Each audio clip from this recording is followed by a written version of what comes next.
زوم أفريقيا برحب بحضراتكم من بلد الألف تل، البلد اللي عانت من أبشع مذبحة بشرية في تاريخ القارة الأفريقية، راح ضحيتها مليون فرد من قبيلة التوتسي في حوالي 3 شهور. كانت تجربة قاسية جدا، لكن في خلال 28 سنة قدرت تكون دولة مختلفة في التنمية، في الثقافة، في الاقتصاد، دولة عظيمة قدرت تخلق شعب واعي منتمي. احنا النهارده موجودين مع حضراتكم في العاصمة الرواندية كيجالي، تجربة مختلفة، دولة عظيمة قدرت تخلق فعلا جيل مختلف. دولة رواندا حوالي 13 مليون نسمة وعملتها الفرنك الرواندي، بتتكلم 4 لغات، هي اللغة الفرنسية والإنجليزية والكينيا رواندا والسواحيلي. بلد فعلا عظيمة. هناخد حضراتكم النهاردة في جولة مختلفة، هتشوفوا قد إيه رواندا قدرت تكون فعلا من الدول الأفريقية الكبرى، مش بس في أفريقيا لكن كمان حطت اسمها في كتير من الدول المختلفة المتقدمة. رواندا اعتمدت في التنمية على حاجتين، هي المرأة الرواندية اللي موجودة دلوقتي حوالي 60% من تمثيلها في البرلمان و50% تمثيل في الحكومة، كمان الأطفال اللي قدروا يواكبوا التكنولوجيا، يكون جيل منتمي فعلا لرواندا. مشاهدين هناخد حضراتكم في جولة لرواندا، هتشوفوا قد ايه رواندا جميلة نظيفة، الشعب مثقف، الشعب واعي، كله بيمشي في إطار القانون والنظام، مفيش حد يقدر يكسر القانون أيا كان هو مين، وهو ده المفتاح والسر لنجاح دولة رواندا. خليكم معانا في تجربة مختلفة بس في زوم أفريقيا.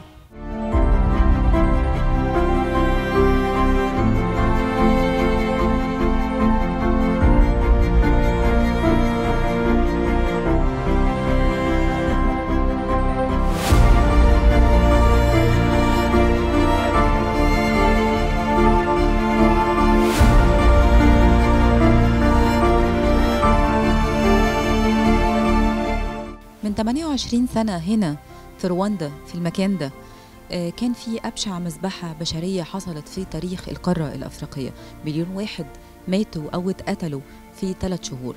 لكن المكان ده هو البرلمان الرواندي اللي موجود فيه متحف بيبين إزاي المذبحة وقفت، وكانت بدايتها من 600 جندي جه المكان ده وقدر فعلا يوقف المذبحة، وقدر فعلا يحافظ على البلد، وكان من المكان ده هو الحملة لوقف المذبحة وبداية رواندا جديدة، رواندا السلام، رواندا التنمية. خليكم معانا عشان تعرفوا قصة ازاي المذبحة وقفت.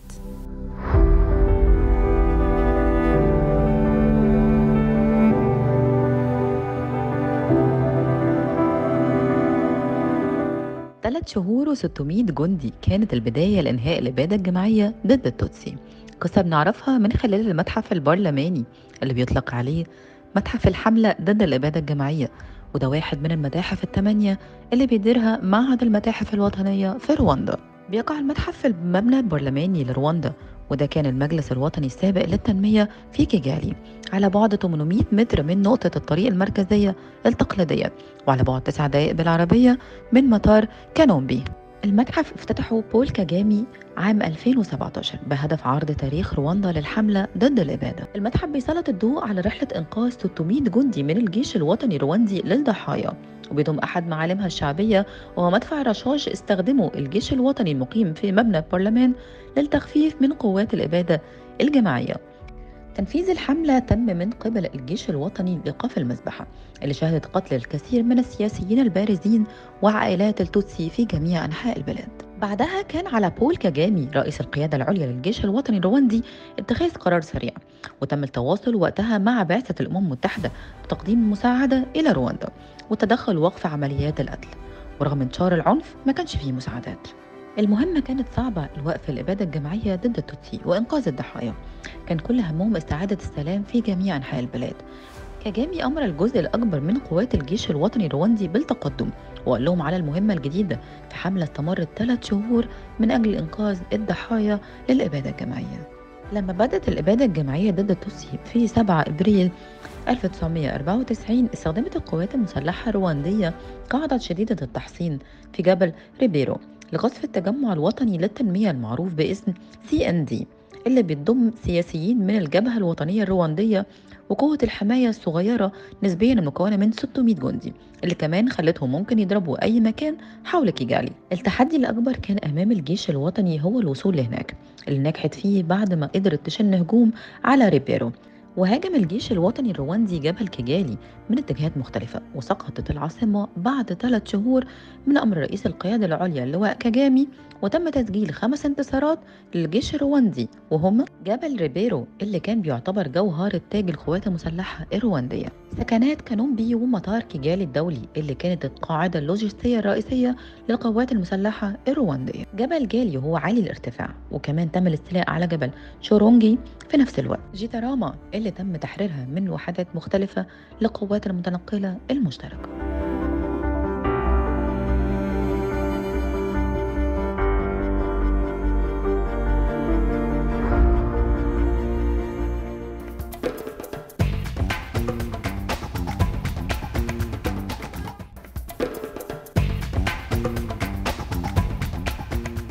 مشاهدي زوم أفريقيا، برحب بحضراتكم وحلقة خاصة من كيجالي ولقاء مع سيادة السفيرة رانيا البنا سفير مصر في رواندا. برحب بحضرتك سيادة السفيرة. أهلا وسهلا، صباح الخير، الحمد لله على السلامة، منورين. الله يسلمك. مركزة نيزة، يعني الحمد لله على السلامة. ويلكم بالكيني رواندي، اللغة المحلية اللي موجودة في رواندا. أهلا بحضراتكم.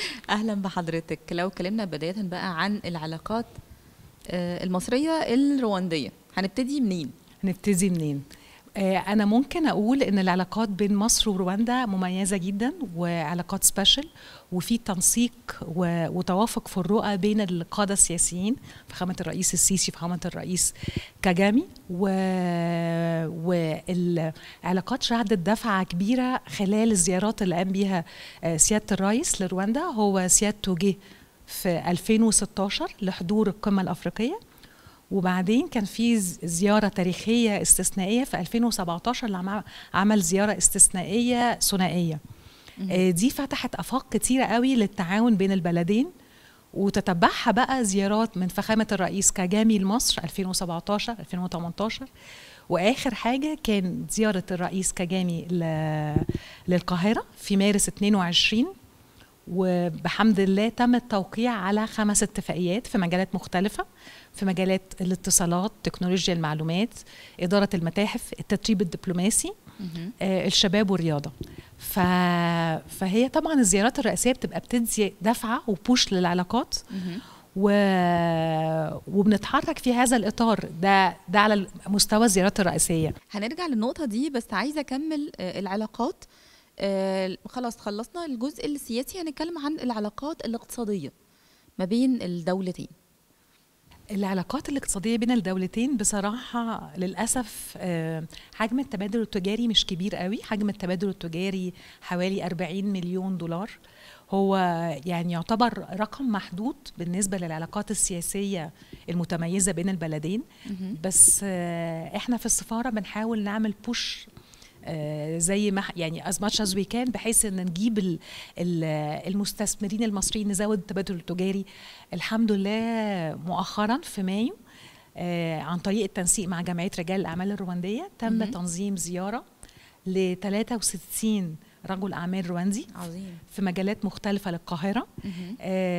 تم التنسيق فيها مع وزارة التجارة، اتحاد الصناعات المصرية، جمعية رجال الأعمال، جمعيات رجال الأعمال، وزاروا أماكن مختلفة، وزاروا العاشر من رمضان. عايزة حضرتك تحكي بقى ازاي فعلا الاعتماد على السيدات ممكن يغير وجه الدولة كلها، يعني زي ما حصل هنا في رواندا، وتمثيل المرأة في البرلمان أو في الحكومة بنسبة عالية جدا. بنسبة عالية جدا، صح، عند حضرتك حق فعلا.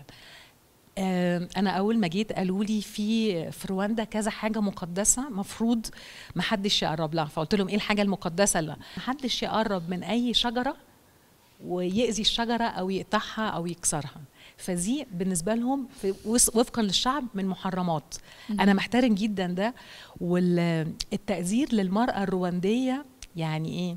أنا قلت مش دايما بقول ان انا سفيره، بحب اتمشى كده واتعرف على الناس، بقول لهم مجرد ان انا مصريه، بس انتي بتحسيها من ابسط مستوى لاعلى مستوى، وان السيده فعلا ليها احترام جامد جدا، لانها هي الام والبنت والاخت، وليها دور كبير في تنمية رواندا. يعني سيادة الرئيس كاجامي بيعتمد على سيدات كتير. احنا في البرلمان عندهم نسبة تمثيل كبيرة قوي زي ما حضرتك قلتي، عندهم أكتر من 60% سيدات، وبالنسبة للحكومة 55% سيدات. ده رقم عظيم. وأنا فاكرة حتى لما كنت أول ما جيت فكنت بقدم صورة أوراق الاعتماد لسيادة وزير الخارجية هنا دكتور بروتا، فبقول له أنا ملاحظة الستات يعني واخدين بوزيشنز عالية قوي، فقال لي لا احنا فخورين بده، لأن السيدات اللي واخدين بوزيشنز مش مجرد ان هم سيدات، هم كيبل وعندهم قدرة وفعالية ودراسة تؤهلهم ان هم ياخدوا بوزيشنز عالية. عظيم عظيم. يعني بجد انطباعات حضرتك بتشجعنا ان احنا نمشي على خطى رواندا. ليه لا؟ يعني طبعا في النظافه والنظام، تبادل خبرات، خبرات بين الدول، تبادل خبرات بين الدول. صحيح، تبادل خبرات بين الدول. وكنت عايزه اقول لحضرتك برضو حاجه تانية، يمكن عشان احنا في مصر ناس كتير ما تعرفش رواندا، ما تعرفش الفرص الاستثماريه.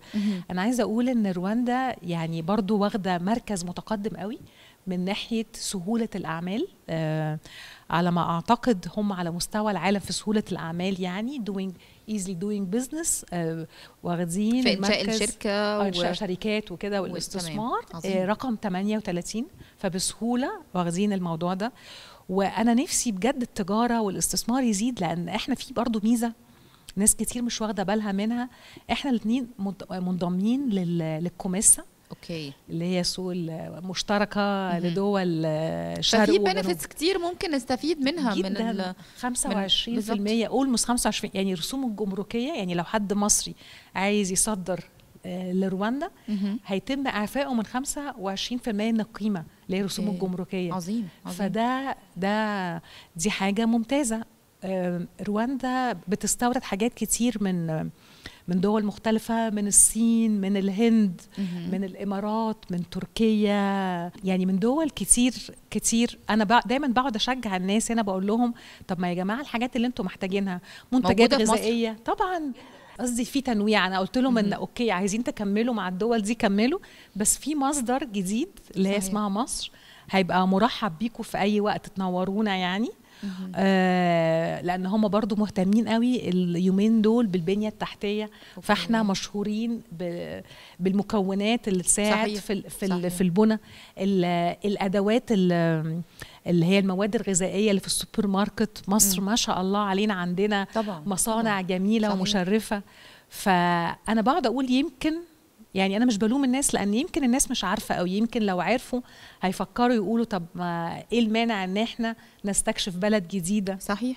يعني طبعا، وبجد ينورونا في السفارة لو في أي مساعدة الواحد يقدر يعملها، إن شاء الله بإذن الله نقدمها لهم يعني. تمام. عايزة أتكلم بقى، أرجع للرعاية الصحية. تمام. ورواندا عايزة تبقى زي هاب للخدمات الصحية. يعني وجهة نظر حضرتك في الموضوع، ازاي يعملوا ده اصلا؟ الخدمات الصحية هي فعلا رواندا بتحاول انها تبقى هاب في شرق افريقيا وفي افريقيا كلها، تبقى هاب صحي. وهم مؤخرا، ومصر صوتت ليهم، هم كانوا مهتمين قوي ان هم يستضيفوا وكالة الدواء الافريقية. وهو تم القرار مؤخرا ان هم اللي هيستضيفوا الوكالة. فده بيعتبروه ان هو نصر دبلوماسي، ومصر أيدت رواندا في ده، علشان في إطار العلاقات طبعا الدبلوماسية الجميلة والعلاقات الممتازة بين الرؤساء، فتم تأييد ده. برضو مركز دكتور مجدي يعقوب مصر رواندا للقلب هيبقى إن شاء الله حاجة ممتازة بإذن الله، تخدم الدول المجاورة والدول الأفريقية. برضو في تعاون بينهم وبين ألمانيا باينتك، ان هم ينتجوا لقاحات هنا لكورونا وكمان للملاريا. في تعاون بينهم وبين فرنسا جنب المركز الدكتور مجدي يعقوب، يعني جنبه على طول في مركز فرنساوي مفروض ان هو برضه هيبقى معني لعلاج السرطان. عظيم. بيتم بنائه واستكمال بنائه لعلاج السرطان، وبرضه تدريب الأطباء ازاي ان هم يكافحوا السرطان.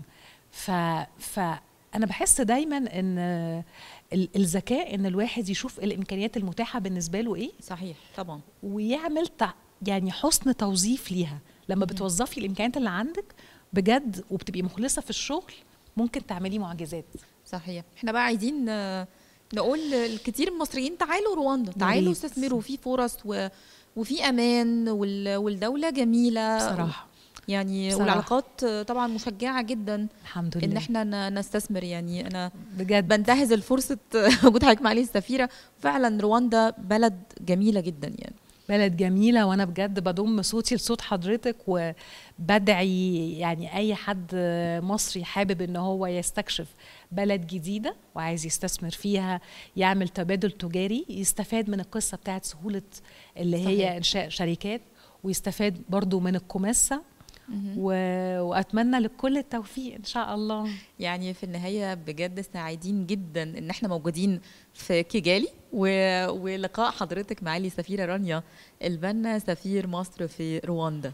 نورتينا. ميرسي يا سالي هانم، انتم منوريني، واتمنى لحضرتك وللطقم كله ان شاء الله زياره موفقه وناجحه، وان شاء الله يجي لنا ناس كتير على حسكم باذن الله مع البرنامج الناجح الجميل اللي بحيي حضرتك عليه. لان ناس كتير في مصر، معلش هضيف كلمه بس، ناس كتير في مصر يمكن واخدين فكره من الافلام القديمه عن افريقيا، بس هي النقطه يا جماعه لا، لازم الواحد يجي ويكتشف. صحيح.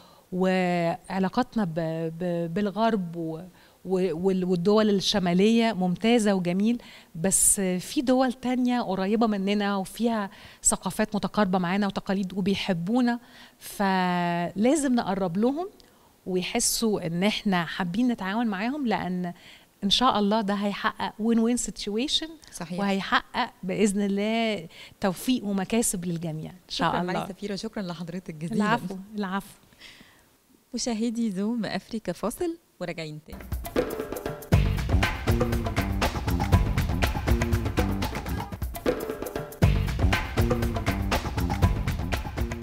Welcome once again. We are here in Kigali and we have an interview with Mrs. Ariella Kagiroka. She's a Chief Tourism Officer in RDP or Rwanda Development Board. Welcome Mrs. Ariella to our show Zoom Africa. Thank you. Thank you for having me. It's a pleasure. So if we start to talk about the tourism sector in the RDP, yes. We want to know more details, okay, about the how to promote the tourism sector here in the country. Yes. Well, thank you very much. So Rwanda is an ecotourism destination, and we are blessed with rich biodiversity, and that's actually one of the uniqueness.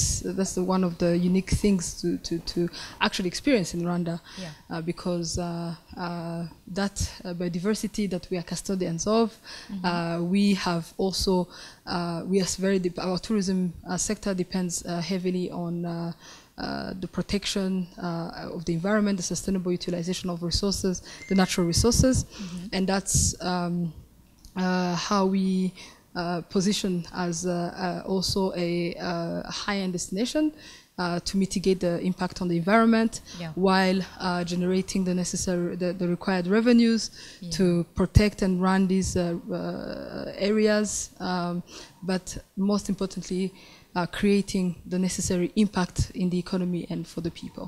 Yeah, especially the tourism sector, it's one of the resources of the country, right? The tourism sector is one of the strategic economic sectors of the country.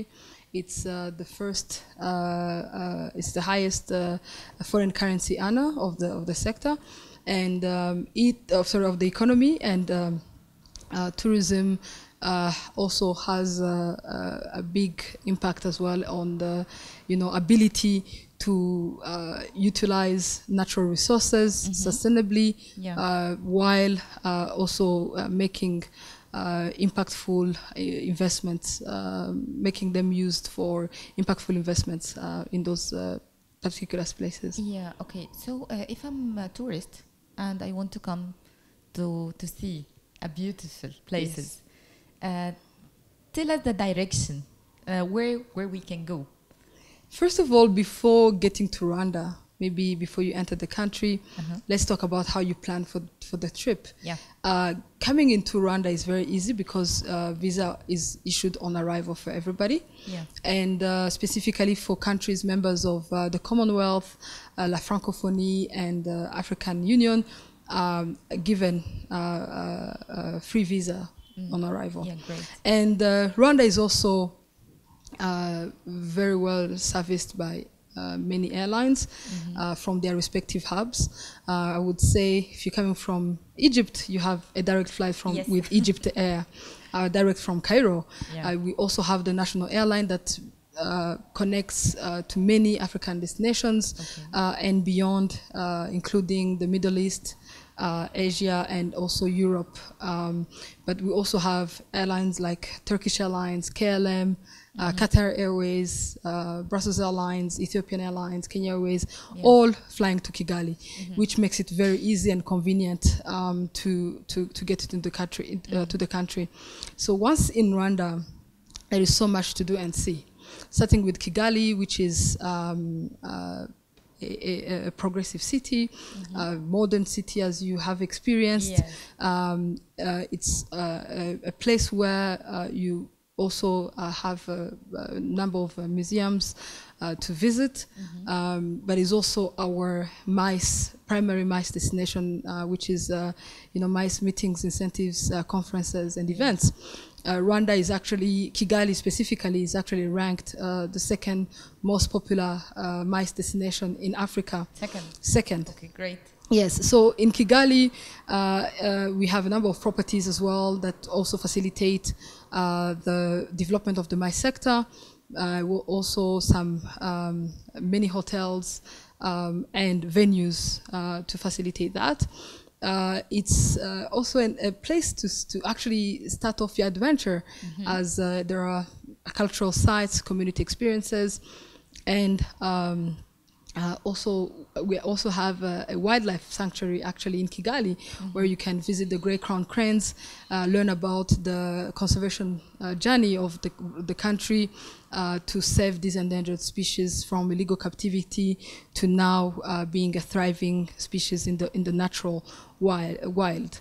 In Kagera National Park, but also in Kigali, in a sanctuary that we've created not very far from the Kigali International Airport. Once you've visited Kigali, we actually recommend between 1 to 3 days to experience everything that is available in Kigali. That also includes culinary experiences. We have very many culinary experiences in Kigali, contemporary, local, and also African cuisine. And once you've visited Kigali, you are now ready to start going into our protected areas, our national parks, where you find most of the wild animals. And that's where we usually recommend to start off with Kagera National Park. It's only 2 hours drive from Kigali. You have a fully fledged Big 5 destination or safari park. Okay. Kagera National Park is home to the Big 5. As I just said, this is following restocking efforts that we've undertaken in collaboration with the African parks, where we introduced lions and rhinos in the past few years that were locally extinct, by the way. And now the park is a Big 5 park. It's home to over 500 bird species. You also can, do a game drive or do a boat ride or even do a hot air balloon experience. Is it there in the park? It's in the park. Yeah. It's in the park. Yeah. You can experience the park from the sky as well. You can drive through the park, or you can even do a boat ride to, immerse yourself into nature. Yeah. After Kagera National Park, there are other national parks. There's the Volcanoes National Park, which is home to the mountain gorillas. Yes. The success of the mountain gorilla. It's lovely experience. Yes. Maybe tell me about your experience with the mountain gorillas. Really, it's my first time. It was your first time? Yeah, to climb and see very close. Yes. Yeah, but it's really well organized. Yes. And everything it's going in an easy way. Yes. Yeah. Yeah, the mountain gorillas experience is one in a life, one that is on many people's bucket list. So you can see the mountain gorillas in Rwanda, and also the golden monkeys, and also trek into the Volcanoes National Park, which is actually called after the number of the 5 volcanoes that you find in the park, and makes it also an ideal destination for hikers as well that would like to visit the volcanoes as well, or trek on top of the volcanoes. Wow. With some of the volcanoes with crater lakes and offering the most amazing views from above 3,000 meters from sea level. And we also have a number of lakes in Rwanda that offer that are like Lake Kivu. Lake Kivu is one of them. Lake Muhazi, you can do kayaking, paddleboarding in any of the 2 lakes, and be able to relax as well on the beach on Lake Kivu. And also follow the fishermen that are usually, we call them the singing fishermen. It's an experience to also follow, because some of the fishermen actually do go fishing at night, and they have these beautiful songs to keep them awake through the night that they sing, and it's absolutely amazing. And some operators around Lake Kivu offer that as an experience. You go with your own kayak or your own boat and follow the Lake Kivu as they go fish, and you can fish your own the fish that you'll eat the next day or that evening. Yes. So other than Lake Kivu, we have the Gishwati-Mukura National Park. It's actually our newest national park. It's the youngest. It was opened for tourism only in 2020. And it's home to chimpanzees and other species of primates. And also an ideal destination for nature lovers as well, but also to follow the restoration and habituation process of the chimpanzee or primate trekking experience. You come back to Kigali, that's in a nutshell, a few things to do in Kigali, in Rwanda. There's so much to see and do, and accommodation for all type of travelers, individual travelers or groups or even families. Yeah, I see here, visit Rwanda. Yes. Is it a like of campaign you're running? Yes, it's a campaign that has a very simple call to action, visit Rwanda. But it's a campaign that we initiated to promote the country, to change the perception of the country following the emergence of tourism as an important economic sector, and also the importance, the investment that the tourism sector generates into conservation. So this Visit Rwanda campaign is linked to creating sustainable livelihoods for people, sustainable utilization of our natural assets through tourism, and by creating also a greater impact in our economy. Okay, what is the popular nationality used to come to Rwanda? So our Africans are definitely higher in number, but in terms of from the neighbor countries. Yes, neighboring countries, and generally in Africa as well as a continent. But in terms of outside the continent, our key source markets are, the USA, the UK, and also other European countries like Germany, France. Yes. Really, it's a good experience. Thank you so much, Mrs. Rayana, Chief Tourism Officer from the RDP. Thank you. مشاهدي زوم أفريقيا، فاصل وراجعين تاني.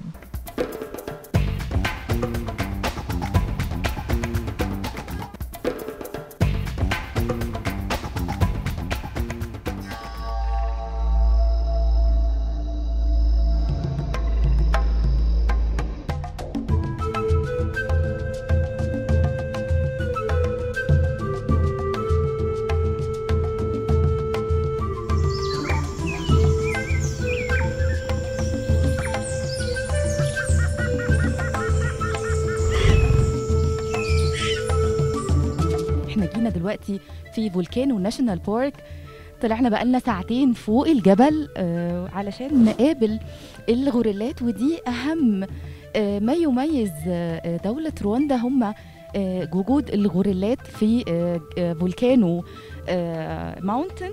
حضراتكم زي ما شايفين كده أنا قريبة جدا ليهم، هم متعودين على الزوار، سياحة كتيرة جدا. خليكم معانا هنا في الغابة في فولكانو ناشونال بارك.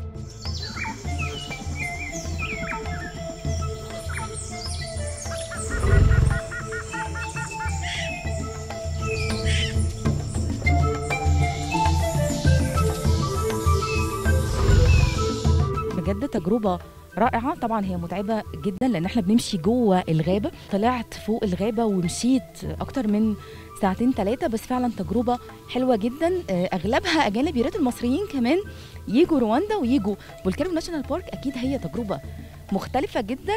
خليكم معانا في بقية الجولة.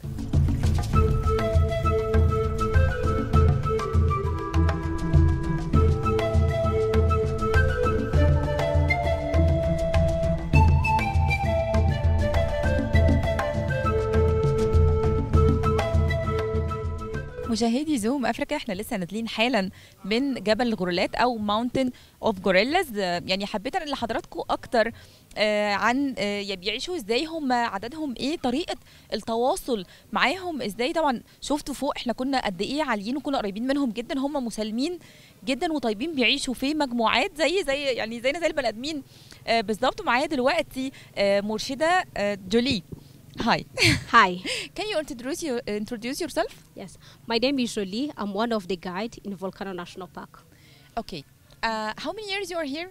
I have been working here for 11 years. Wow. It's long time. Yes. Now you have a lot of experience. Yes. Okay. Tell me about the gorillas. Here is the mountain of gorilla, right? Yeah, here we have Volcano National Park. Then we have mountain gorillas. Yeah. In Volcano National Park. Okay, and about the gorillas. How many they are here in the mountain? So we have now 22 family habituated. Okay. We used to have for tourism, and then the rest are for research. Okay, and then they live for how long? Lifespan for the mountain gorillas, it's 35 up to 45. Then when we talk about the family, it's where you can find some females, babies, juvenile, silverback, and blackback. Okay, great. Yes. Yeah, and you given names? Each gorilla has a name. Okay, and when we up now, it's like a language to communicate with them. Yes, we do talk to the gorillas. They do talk to us. Yeah. Like before we get close to the family, we do have the way to communicate with them. Like good morning, may we join you? In gorilla language, we say. Okay. Yes, that's our friendly sound to the gorillas.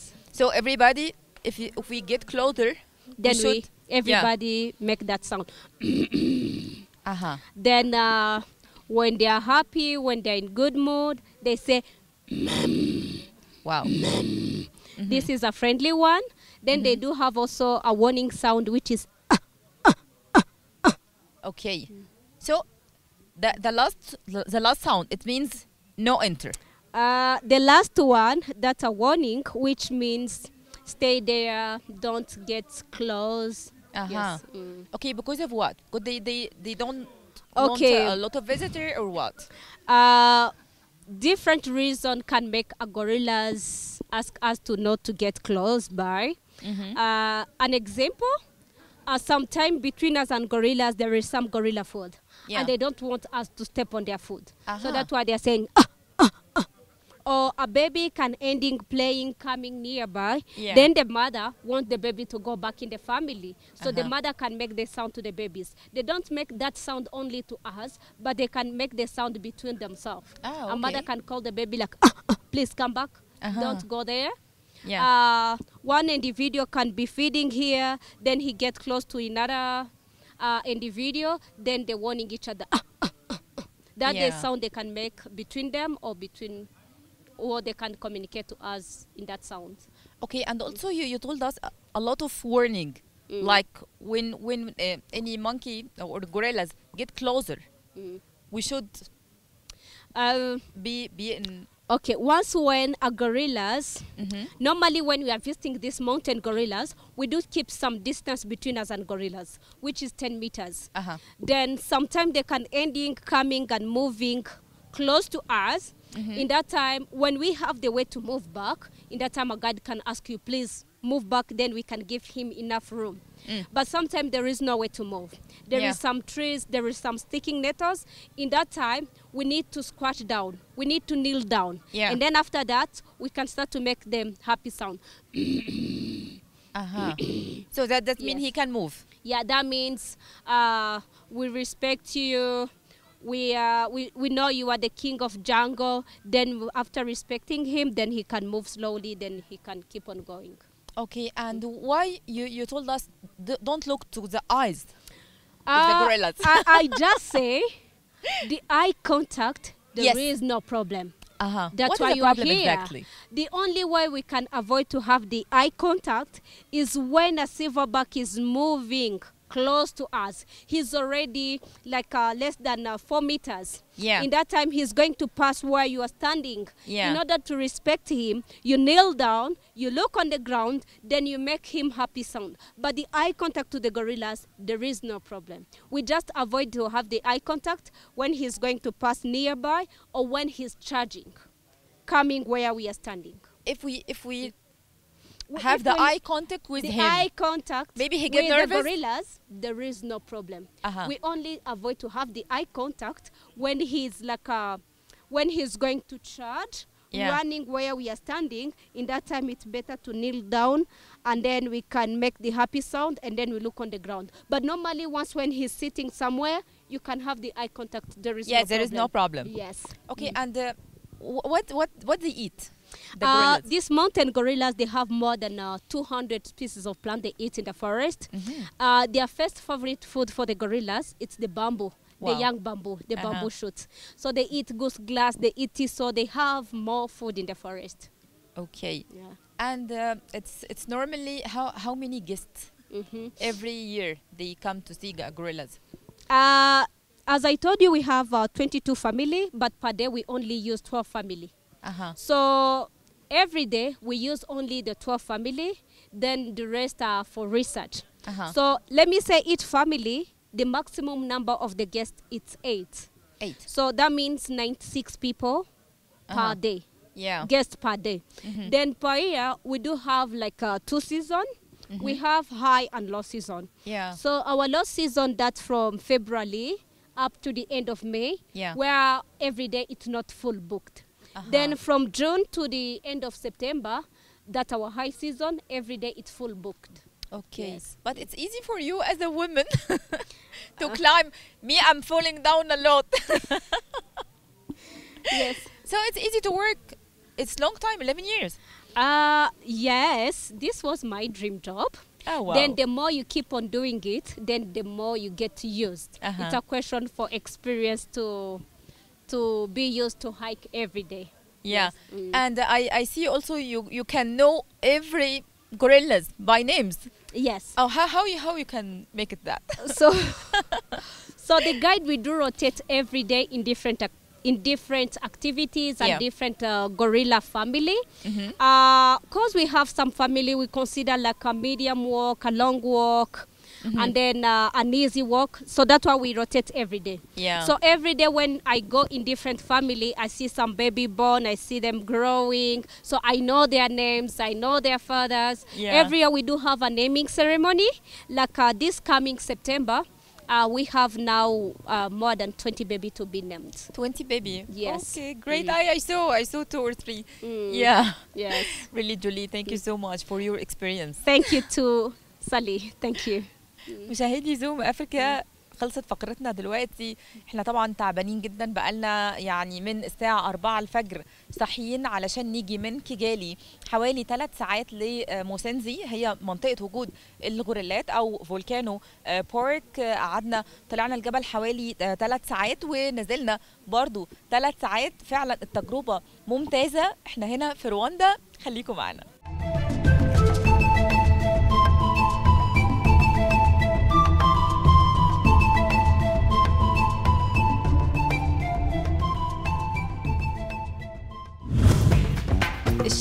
مفيش حد في العالم كله بيختلف عن حبه للشاي. We upload the stumps and we dig it, then we do the leveling, clearing. So many activities is taking place. Economy of the Rwanda and tea. As you all know, Rwanda are famous to make flavored good quality. موجودين النهارده في احد اكبر المصانع لتصنيع الشاي. How the tea is made from the plantation until we use it. After receiving green leaf from plantation, here we receive tea leaves from smallholders, farmers in cooperatives and in our own plantations. معانا دلوقتي لقاء مع استاذ محمود سالم، اوائل رجال الاعمال اللي جم هنا رواندا. برحب بحضرتك في زوم افريقيا. We have interview with the Honorable Shuti Manasseh, it's Minister of State of Foreign Affairs in Rwanda. Okay, we have a good relationship with Egypt.